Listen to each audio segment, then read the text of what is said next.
Number 8, the table gives the distribution of votes for a new school mascot and grade level for 80 students. If one of these students is selected at random, what is the probability of selecting a student whose vote for new mascot was for a lion? So anytime you're doing this where you're saying, what's the odds of this portion of the whole group? What are the odds of getting this one little person from this subgroup if I'm pulling a name at random? We want to be thinking about this in terms of part to whole. So in this case, it would be this subgroup. The part would be they voted for the mascot to be a lion. And the whole would be all students. And that's going to give us our ratio here. Because out of all the students, I pull a name out. What are the odds that that student voted for it to be a lion?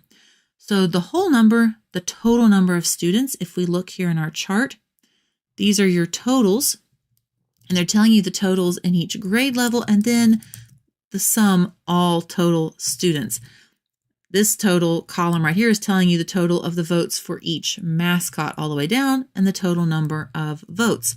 And it's going to be the same because just depends on how I'm looking at this group. I can either look at them as students in a grade level, or I can look at them as students that voted for things. Either way, there were 80 students participating. So my whole here, my number of students is going to be 80. Then we say, okay, what's the part? The part is those who voted for a lion.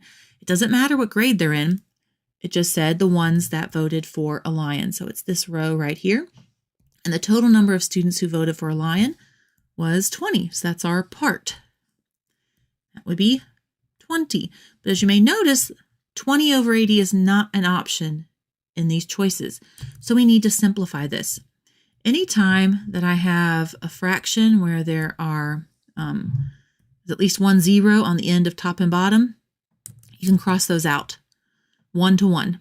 So like if this was 200, 800, I could cross out. If this was 208,000, you can only cross out the smaller number. Boom, boom. It'd be 2 over 80. That's just a little side note math trick. If you didn't know that already, it's, can be a little helpful thing. All right, but we've got 20 over 80, so I can do that first. Boom, boom, boom, boom. 1 0 on top and 1 0 on the bottom. That leaves me 2/8.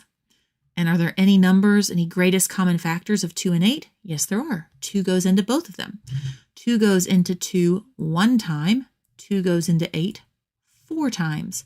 So 2/8 is the same as 1/4. Or 20/80ths is the same as 2/8, which is the same as 1/4, which means C, 1/4 is my answer. Hey guys, if this was helpful or useful in any way, please let YouTube know so I can keep helping you and others like you. Comment, like, share, subscribe, you know the drill.